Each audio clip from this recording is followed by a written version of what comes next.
당장 이 집에서 나가세요. 제 사상을 뒤엎으며 소리쳤던 그 순간 3년간 억눌렸던 분노가 폭발했습니다. 완벽한 며느리였던 제가 어떻게 복수의 화신이 됐을까요? 이 모든 건 그들이 제 인생을 송두리째 망가뜨렸기 때문이었어요. 구독과 좋아요, 알림 설정 부탁드립니다. 새벽 5시 30분, 알람이 울리면 저 지민은 로봇처럼 일어났습니다. 시어머니 영자 씨의 아침 식사 준비를 위해서죠. 3년간 하루도 빠지지 않고 반복된 일상이었어요. 며느리는 집안의 기둥이야. 기둥이 흔들리면 집이 무너져. 영자 씨는 매일같이 이 말을 했습니다. 저는 기계처럼 네, 어머니라고 대답했어요. 눈을 뜨자마자 시작되는 하루가 벌써 무거웠죠. 화장실에서 얼굴을 씻으며 거울을 봤어요. 언제부터인가 눈가에 주름이 생겼더라고요. 32살인데 벌써 늙어가는 기분이었어요. 부엌에서 밥을 하면서 생각했습니다. 오늘도 똑같은 하루겠지. 민호와 결혼한 첫 해는 정말 달랐습니다. 그때만 해도 사랑한다는 말을 주고받았죠. 아침에 일어나면 좋은 아침이라며 볼에 뽀뽀해주던 남편이었어요. 저녁에 함께 손을 잡고 산책하며 미래를 그려보던 행복한 시간들이 있었죠. 하지만 시어머니가 같이 살기 시작하면서 모든 게 변했어요. 지민아, 며느리가 이것도 못해. 우리 집안 체면이 말이 아니야. 하루에 10번도 넘게 듣는 말이었습니다. 처음에는 참을 수 있었어요. 새로운 가족이니까 적응하는 시간이 필요하다고 생각했거든요. 하지만 한 달, 2달이 지나도 계속되는 잔소리에 지쳐갔어요. 엄마 말씀 좀 들어. 집안 평화를 위해서. 민호의 이 한마디가 저를 지옥으로 밀어넣었어요. 평화요? 제가 희생되는 게 평화라는 거였나요? 하지만 저는 참았습니다. 사랑하는 남편을 위해서, 화목한 가정을 위해서 말이에요. 집안일은 하루 종일 끝나지 않았어요. 아침에 일어나 저녁까지 쉴 틈이 없었죠. 지민아, 빨래 널어놨어. 설거지는 했고. 그리고 마당도 쓸어야겠다. 영자 씨의 지시는 폭탄처럼 쏟아졌습니다. 저는 숨 쉴 틈도 없이 움직여야 했어요. 점심시간에도 쉴 수 없었어요. 지민아, 점심 먹고 바로 빨래 개서 정리해놔. 오후에 손님 와. 밥을 급하게 먹고 또 일을 해야 했죠. 친구들과의 만남도 포기했습니다. 며느리가 밖에서 놀기만 하면 되나. 집에서 해야 할 일이 얼마나 많은데. 영자 씨의 핀잔의 약속을 취소하기 일쑤였죠. 점점 친구들과도 멀어졌고 저만의 시간은 사라졌어요. 대학 동기 수진이가 전화를 걸어왔을 때도 마찬가지였어요. 지민아, 이번 주말에 만날까? 미안해. 집안일이 너무 많아서. 거짓말이었어요. 영자 씨 눈치가 보여서 나갈 수가 없었거든요. 그러던 어느 날 거울 속 제 모습을 보고 깜짝 놀랐습니다. 언제부터인가 눈빛이 죽어 있었어요. 맑고 생기 넘쳤던 얼굴이 헬쑥하고 어두워져 있었죠. 이게 나야? 스스로도 인정하기 싫었지만 저는 변해가고 있었어요. 화장을 해도 가려지지 않는 피로감, 웃어도 진짜 웃음이 아닌 억지 웃음만 나왔어요. 민호는 더 이상 예전의 민호가 아니었습니다. 집에 와서도 핸드폰만 보고 대화도 건성으로 했어요. 여보, 우리 언제 둘이서 데이트할까요? 조심스럽게 물어보면 바쁘다는 대답뿐이었죠. 결혼 전 그렇게 다정했던 사람이 어떻게 이렇게 변할 수 있을까요? 저녁 식사 시간에도 대화가 없었어요. 각자 스마트폰을 보거나 TV를 보며 밥을 먹었죠. 가끔 제가 말을 걸어도 응그레 같은 단답형 대답뿐이었어요. 영자 씨의 간섭은 날이 갈수록 심해졌어요. 지민아, 내가 화장품에 쓰는 돈이면 우리 전기세 낼 수 있어. 음식 남기지 마. 돈이 어디서 나는 줄 알아? 제가 쓰는 돈 한 푼까지 간섭했죠. 제가 번 돈인데도 말이에요. 심지어 제가 입는 옷까지 간섭했어요. 그런 옷 입고 다니면 우리 집안 망신이야. 제 취향은 전혀 고려되지 않았죠. 어떤 날은 숨이 막힐 것 같았습니다. 방 안에 혼자 앉아 눈물을 흘렸어요. 언제까지 이렇게 살아야 할까? 하지만 다음 날이 되면 또 웃는 얼굴로 네, 어머니라고 말해야 했죠. 완벽한 며느리의 가면을 벗을 수 없었어요.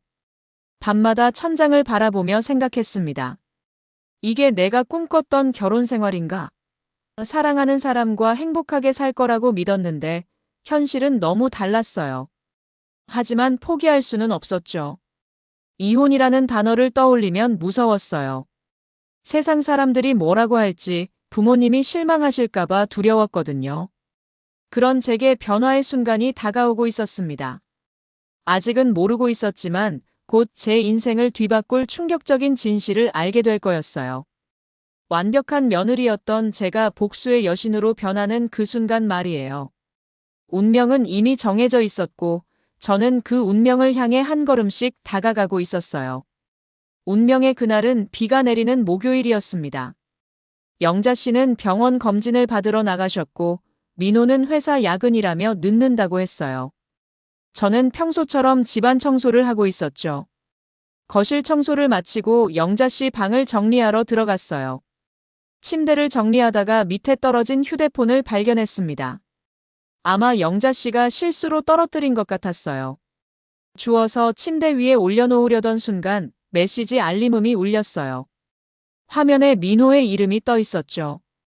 이번 달 카드값 3천만 원, 지민 모르게 처리해줘. 급해. 순간 머리가 하얘졌습니다. 3천만 원이라니요.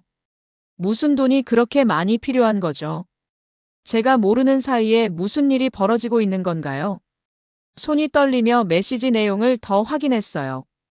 그리고 제 인생이 송두리째 뒤바뀔 충격적인 진실을 알게 됐습니다. 카지노빚 5천만 원 넘었어. 이번 주까지 못 갚으면 정말 위험해. 지민이 집 담보로 잡아줘서 고마워 엄마. 뭐라고? 소리가 저절로 나왔어요. 제 집을, 제가 혼수로 가져온 집을 담보로 잡았다는 거였어요. 그것도 제가 모르는 사이에 말이죠. 더 끔찍한 건 영자 씨와 민호가 함께 짠 일이었다는 거예요. 온몸에 소름이 돋았어요. 3년간 신뢰했던 사람들이 저를 속이고 있었다니요. 메시지를 더 읽어보니 상황이 더 심각했습니다.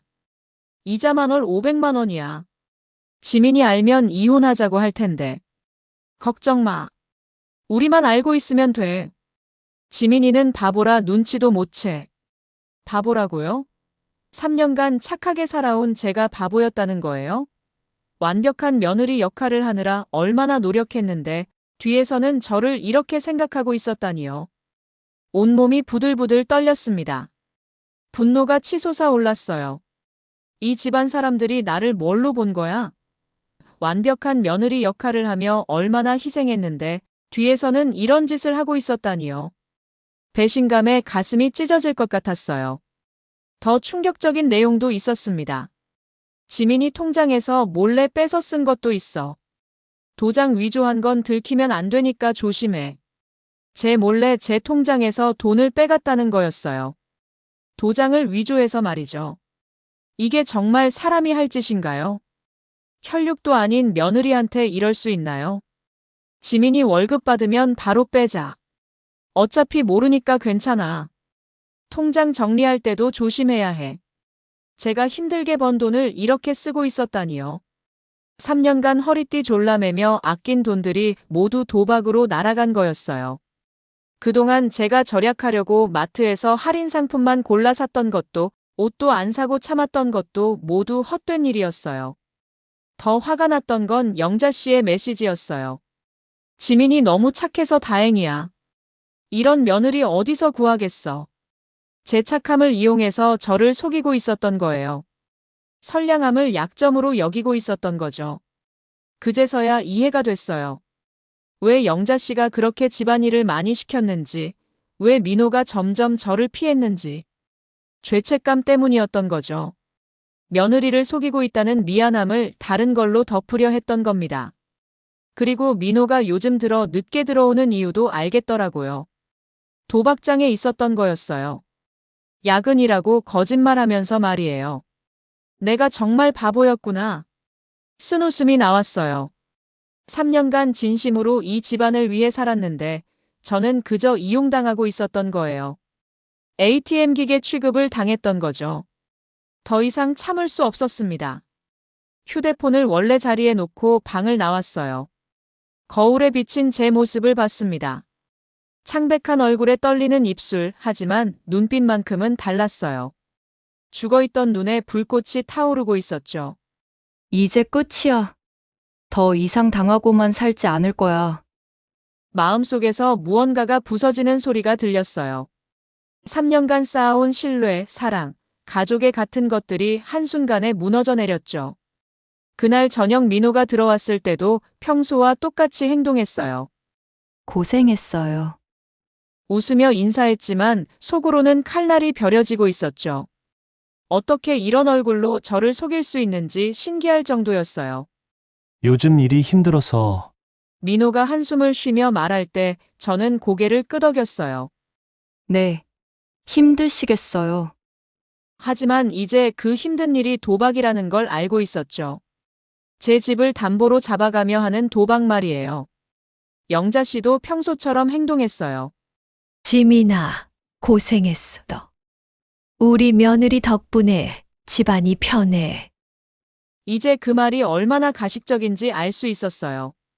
제 뒤에서는 완전히 다른 말을 하고 있었으니까요. 그날 밤 잠들지 못하고 계획을 세웠습니다. 어떻게 복수할 것인지, 어떻게 제 것을 되찾을 것인지. 완벽한 며느리는 이제 끝이에요. 내일부터는 복수의 여신으로 살아갈 거였습니다. 이 집안 사람들이 제게 무슨 짓을 했는지 똑똑히 보여줄 거예요. 저도 이제 연기를 할 수 있거든요. 추석 명절, 온 가족이 모인 제사 날이었습니다. 시댁 식구들이 모두 와 있었어요. 큰아들네, 작은아들네까지 20명이 넘게 모였죠. 저는 새벽 3시부터 일어나 제사상을 차렸습니다. 하지만 이번만큼은 달랐어요. 마지막 제사상이 될 거라는 걸 알고 있었거든요. 평소처럼 차례상을 준비하면서도 마음속으로는 계획을 세우고 있었어요. 오늘이 바로 그날이구나. 모든 걸 끝낼 날 말이에요. 지민이 정말 고생이 많아.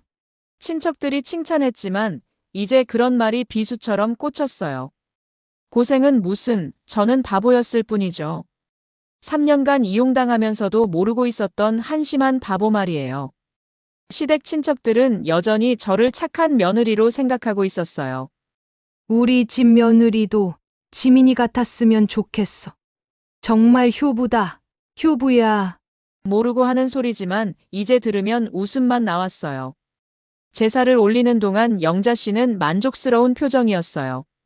우리 며느리가 이렇게 잘해주니까 얼마나 좋은지 몰라. 친척들 앞에서 자랑하고 있었죠. 제가 모르는 새 제 집을 담보로 잡은 것도 모르는 채로 말이에요. 정말 뻔뻔하다는 생각이 들었어요. 민호는 어색한 웃음을 지었어요. 제가 진실을 안다는 걸 눈치채지 못하고 있었죠. 지민이가 정말 잘해줘서 고마워. 어떻게 이런 말을 할 수 있을까요? 뻔뻔함의 끝판왕이었어요. 도박으로 제 인생을 망가뜨리면서 어떻게 저런 소리를 할 수 있을까요? 제사 음식을 나르면서 친척들의 대화를 들었어요. 민호가 요즘 일이 많아서 힘들다더라. 그래도 지민이가 집안일 다 해주니까 든든하겠어. 모두 거짓말이었어요. 민호가 힘든 건 도박빚 때문이었고 제가 집안일을 하는 동안 제 돈이 도박장으로 흘러가고 있었거든요. 제사가 끝나고 상을 치우던 중 드디어 그 순간이 왔습니다. 술잔을 들고 있던 제가 갑자기 바닥에 내던졌어요. 짱그랑! 유리가 깨지는 소리와 함께 모든 이의 시선이 저에게 몰렸죠.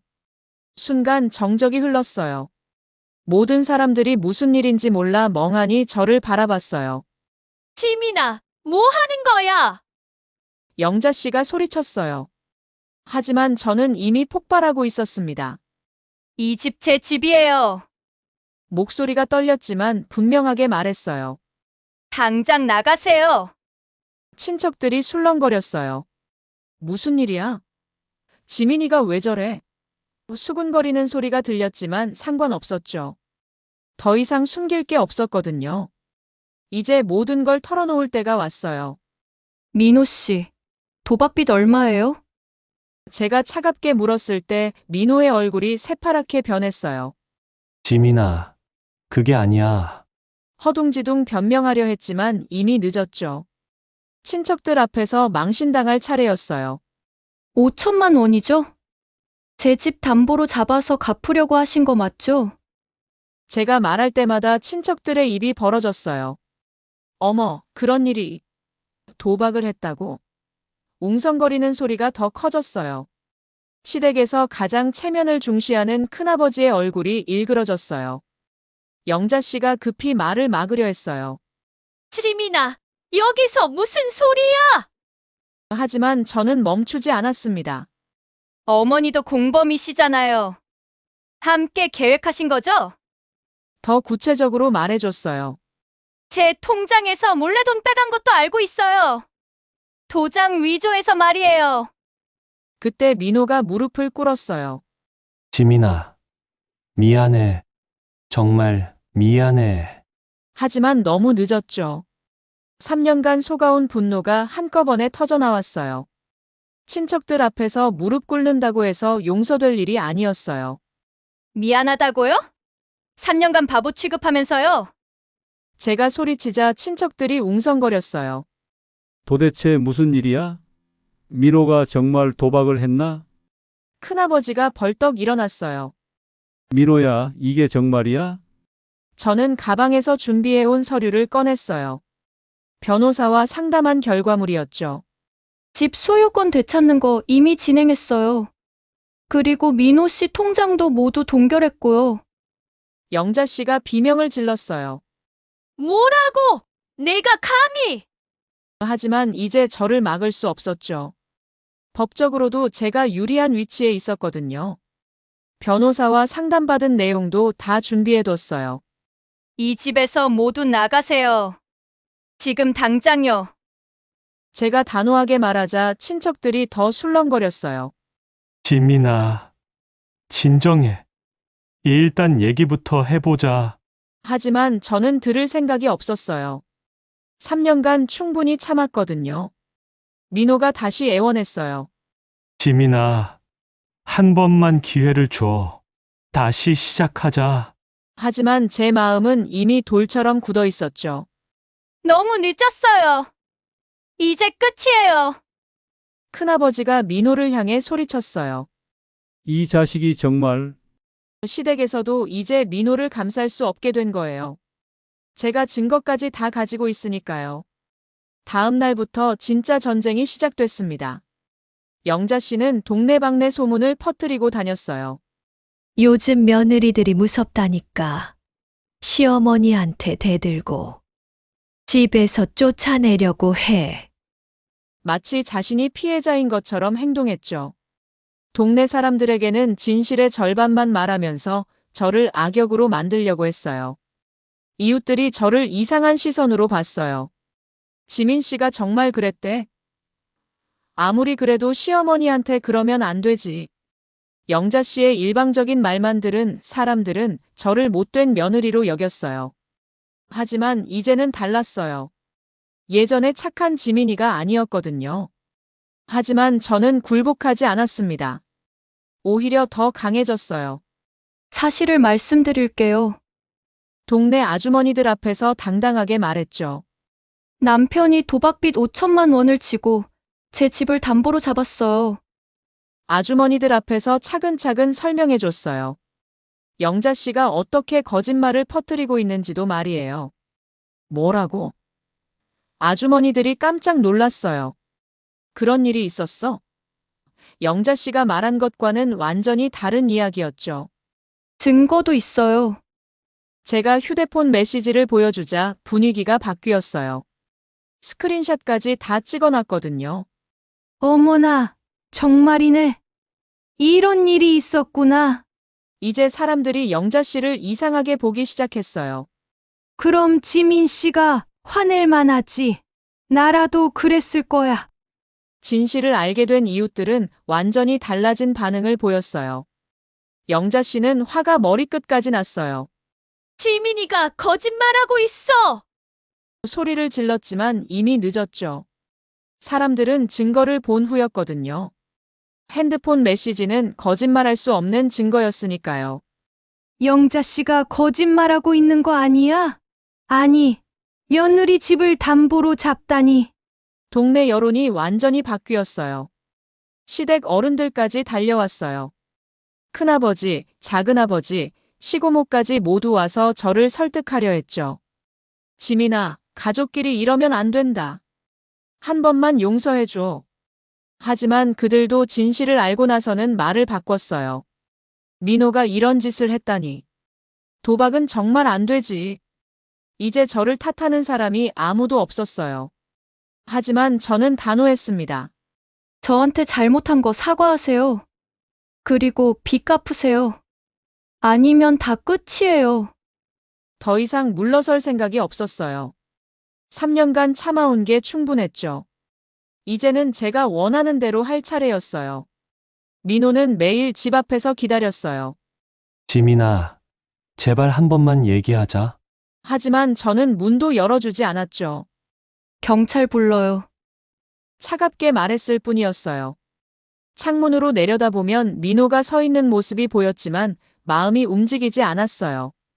영자 씨도 찾아왔어요. 지민아, 제발 문 좀 열어줘. 하지만 저는 응답하지 않았어요. 인터폰으로 더 이상 할 말 없어요라고만 말했죠. 그들이 얼마나 절망스러워하는지 알 수 있었지만 상관없었어요.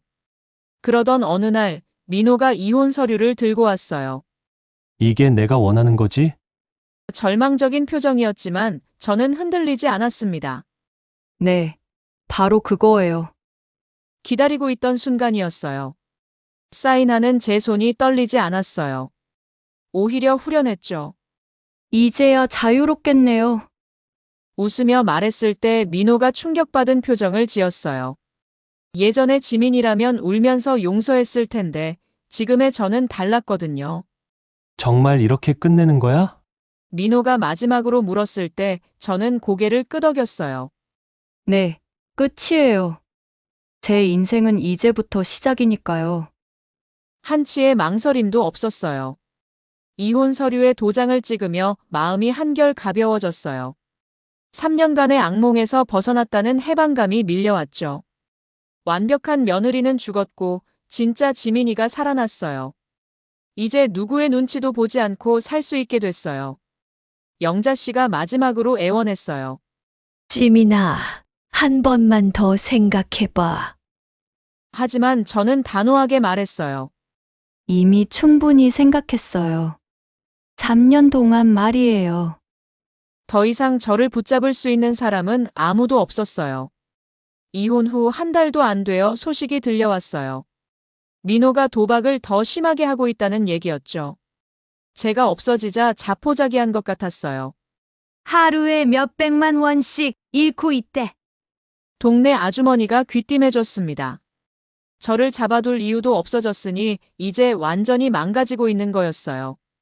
영자 씨는 아들의 빚을 떠안으며 절망하고 있었어요. 집까지 경매로 넘어간대. 시댁집이 결국 팔렸다는 소식을 들었죠. 그동안 그렇게 자랑하던 집이 남의 손으로 넘어간 거였어요.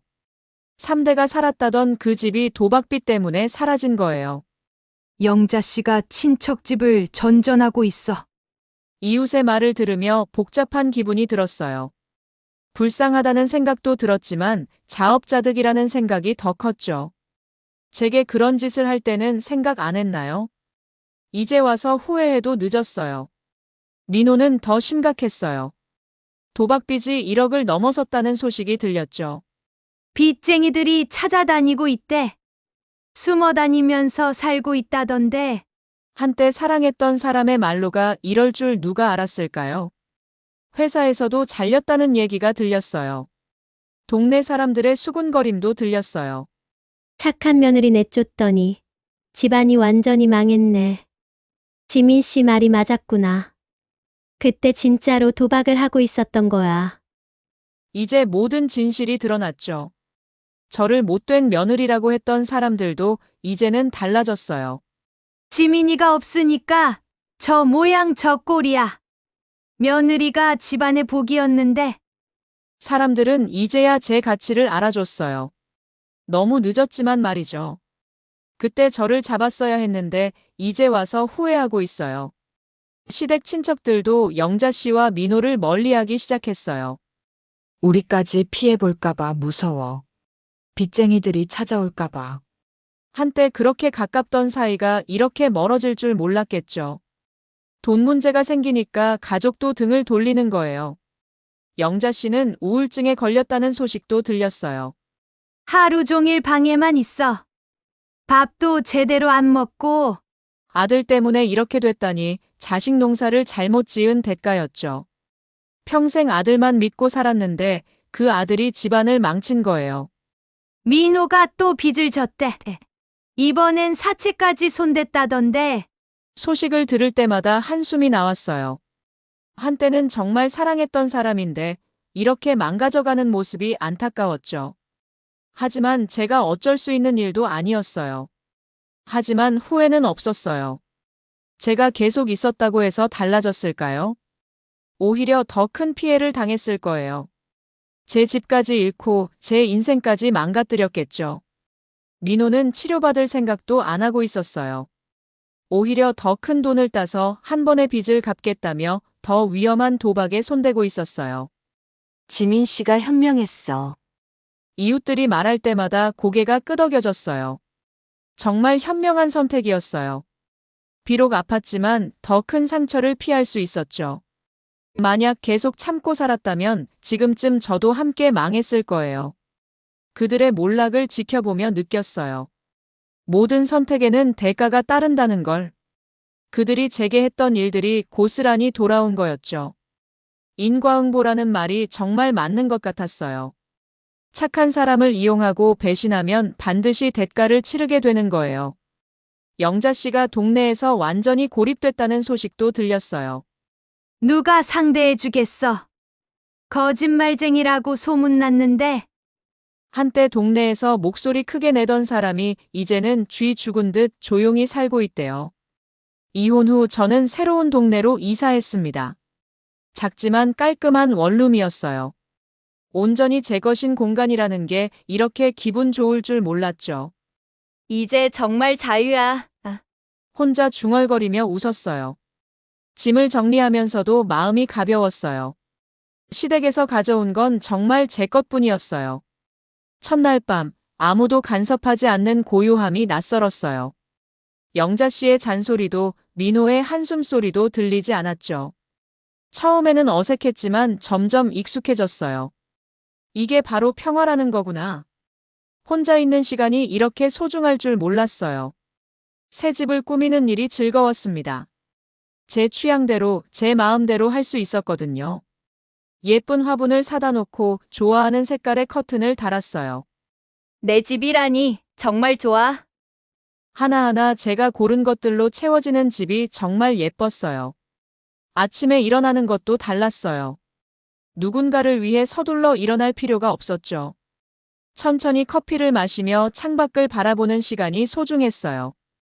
이런 게 여유구나. 아침 햇살을 받으며 마시는 커피 맛이 이렇게 달콤할 줄 몰랐어요. 직장에서도 달라진 제 모습을 느꼈습니다. 예전보다 밝아졌다고 동료들이 말해줬어요. 지민 씨, 요즘 표정이 정말 좋아졌네요. 스트레스가 없어지니 자연스럽게 밝아진 거죠. 일에 집중할 수 있게 됐고 성과도 좋아졌어요.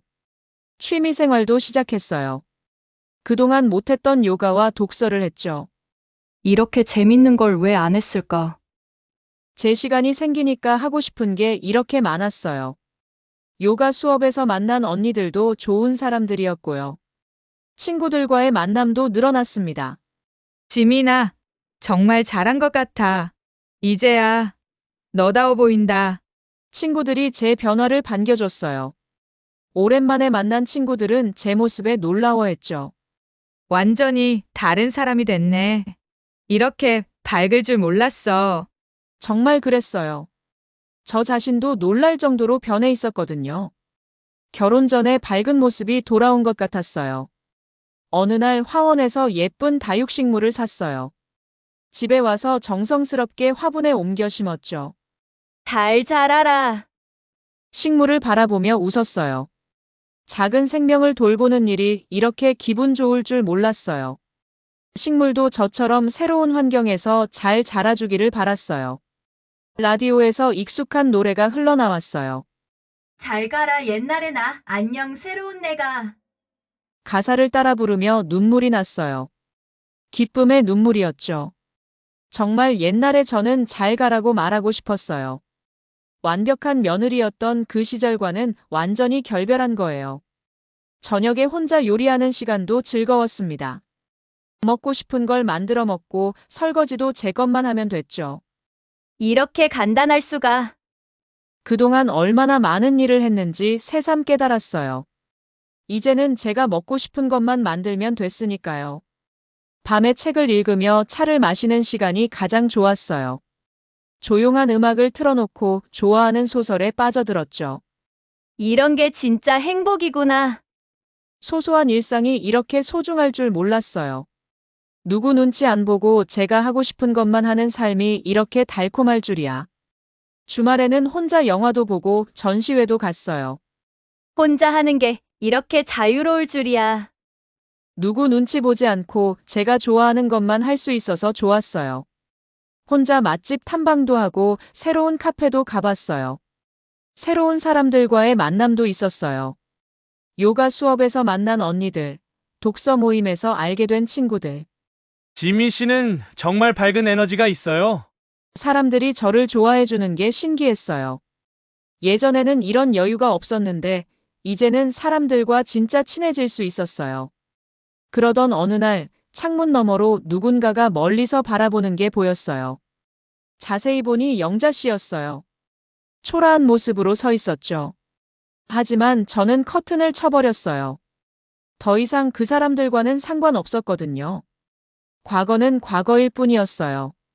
거울을 보며 다짐했어요. 내 인생은 이제부터 시작이야. 밝아진 제 얼굴이 예뻐 보였어요. 3년간 잃어버렸던 웃음을 되찾은 거죠. 완벽한 며느리는 죽었지만 진짜 지민이가 태어났어요. 이제 누구를 위해서가 아닌 오직 저를 위해서 사는 삶이 시작됐어요. 앞으로는 제 행복만 생각하며 살 거예요. 새로운 시작이 이렇게 설레는 줄 몰랐어요. 새로운 삶에 완전히 적응한 지 6개월이 지났을 때였습니다. 평온한 일상을 보내던 중 낯선 번호로 전화가 왔어요. 여보세요? 지민 씨죠? 병원에서 연락드립니다. 심장이 쿵 내려앉았어요. 병원에서 연락 온다는 건 좋은 소식이 아니잖아요. 무슨 일이세요? 민호 씨가 입원하셨는데요. 보호자 연락처가 지민 씨밖에 없어서요. 이혼했다고 말하려다가 멈췄어요. 무슨 일인지 궁금했거든요. 민호에게 무슨 일이 생긴 걸까요? 어떤 상황인가요? 심장에 문제가 생기셔서 응급실에 계세요. 상태가 좀 심각합니다. 순간 복잡한 감정이 밀려왔어요. 미워하던 사람이지만 한때는 사랑했던 사람이었죠. 죽을 수도 있다는 얘기를 들으니 마음이 착잡했어요. 한참을 망설이다가 병원으로 향했습니다. 가야 할 이유는 없었지만 마지막으로 정리하고 싶었어요. 3년간의 결혼 생활을 완전히 끝내고 싶었거든요.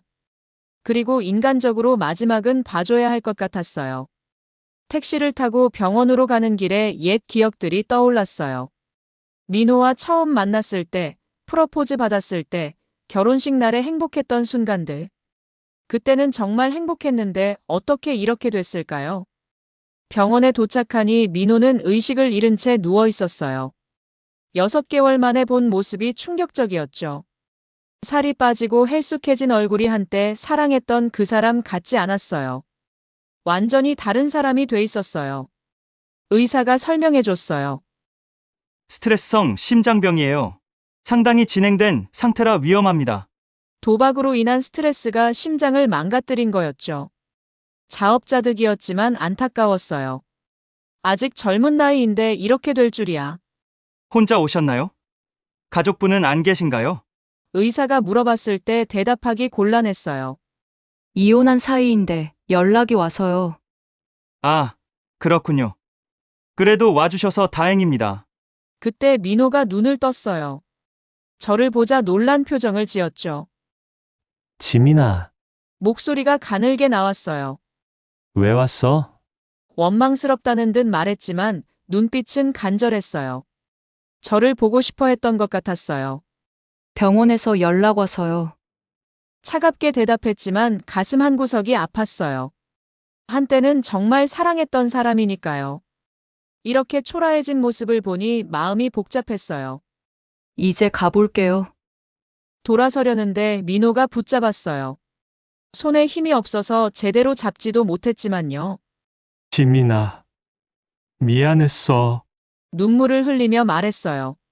정말 미안해. 내가 잘못했어. 진심 어린 사과였지만 이미 늦었죠. 이제 와서 미안하다고 해서 뭐가 달라질까요? 우리 다시 시작할 수 없을까? 제 눈에도 눈물이 고였어요. 하지만 마음은 이미 정해져 있었죠. 너무 늦었어요. 고개를 저으며 말했어요. 저는 이제 제 삶이 좋아요. 정말 그랬어요. 혼자 사는 지금이 훨씬 행복했거든요. 제발 한 번만. 민호가 애원했지만 저는 단호했어요. 다시 돌아갈 수 없었거든요. 그 지옥 같은 생활로는 절대 돌아갈 수 없었어요. 한 번 배신당한 마음은 다시 돌아오지 않아요. 잘 지내세요. 마지막 인사를 하고 병실을 나왔어요. 뒤에서 민호의 울음소리가 들렸지만 돌아보지 않았어요. 이미 끝난 일이었으니까요. 복도를 걸으며 생각했어요. 불쌍하다는 마음도 들었지만 후회는 없었어요. 제가 계속 있었다면 저도 함께 망가졌을 테니까요. 현명한 선택이었어요. 이렇게 마지막 인사도 했으니 이제 정말 끝이구나. 병실을 나가려던 순간 복도 끝에서 누군가 저를 부르는 소리가 들렸어요. 지민아. 돌아보니 영자 씨가 서 있었어요. 6개월 만에 본 모습이 충격적이었죠. 완전히 다른 사람이 돼 있었어요. 야위고 초라한 모습이었죠. 한때 그렇게 당당하던 모습은 온데간데 없었어요. 옷차림도 남루하고 머리도 허름했어요. 지민아, 잠깐만. 다가오는 걸 보니 다리도 불편해 보였어요. 많이 늙으신 것 같았어요. 이 짧은 시간에 이렇게 변할 수 있다니 놀라웠어요. 무슨 일이세요? 차갑게 물었지만 영자 씨는 눈물을 흘리고 있었어요. 지민아, 내가 잘못했다. 갑자기 제 앞에서 무릎을 꿇었어요. 깜짝 놀라 뒤로 물러났죠. 이럴 줄은 정말 몰랐어요. 어머니, 뭐 하세요? 당황스러웠어요. 그렇게 저를 무시하던 사람이 제 앞에서 무릎을 꿇다니. 병원 복도에서 이런 일이 벌어질 줄 누가 알았을까요? 일어나세요. 하지만 영자 씨는 고개를 들지 않았어요. 우리 아들 살려줘. 제발. 목소리가 떨렸어요. 내가 모든 걸 잘못했어. 너한테 미안해. 진심 어린 사과였지만 너무 늦었죠. 왜 이제야 이러는 걸까요? 그때는 왜 이런 마음이 없었을까요? 주변 사람들이 쳐다보기 시작했어요. 저 사람들 뭐야? 왜 저래? 수군거리는 소리가 들렸지만 영자 씨는 계속 무릎을 꿇고 있었어요. 자존심이 그렇게 강하던 분이 이렇게까지 하다니. 어머니, 일어나세요. 결국 손을 내밀었어요. 미워했지만 이렇게 무릎 꿇는 모습을 보니 마음이 아팠어요. 한때는 어머니라고 불렀던 사람이니까요. 인간적으로 측은한 마음이 들었어요. 영자 씨가 제 손을 잡으며 일어났어요. 고마워, 지민아. 눈물 범벅이 된 얼굴로 말했어요. 내가 얼마나 좋은 아이였는지 이제야 알겠다. 이제 와서 알아봤자 소용없는데 말이에요. 하지만 진심 어린 후회는 느껴졌어요. 민호 수술비는 제가 낼게요. 말이 저절로 나왔어요. 완전히 끊고 싶었지만 사람이 죽을 위기에 처했는데 모른 척할 수는 없었거든요. 제 양심이 허락하지 않았어요. 그래도 한때는 가족이었으니까요. 정말 영자 씨의 눈이 반짝였어요. 고마워. 정말 고마워. 하지만 저는 선을 그었어요. 대신 이게 마지막이에요. 다시는 연락하지 마세요. 이번만은 인정을 베풀겠지만 더 이상은 안 된다는 뜻이었어요. 영자 씨가 고개를 끄덕였어요. 알겠어. 정말 고마워. 그리고 한마디를 더 했어요. 너는 정말 좋은 사람이야. 우리가 너를 잃은 거야. 말을 하며 더 울먹였어요. 이제야 알겠다. 넌 우리 집안의 며느리가 아니라 그냥 한 사람의 여자였구나. 이 말을 들으니 마음이 좀 누그러졌어요. 비로소 저를 인격체로 봐주는 것 같았거든요.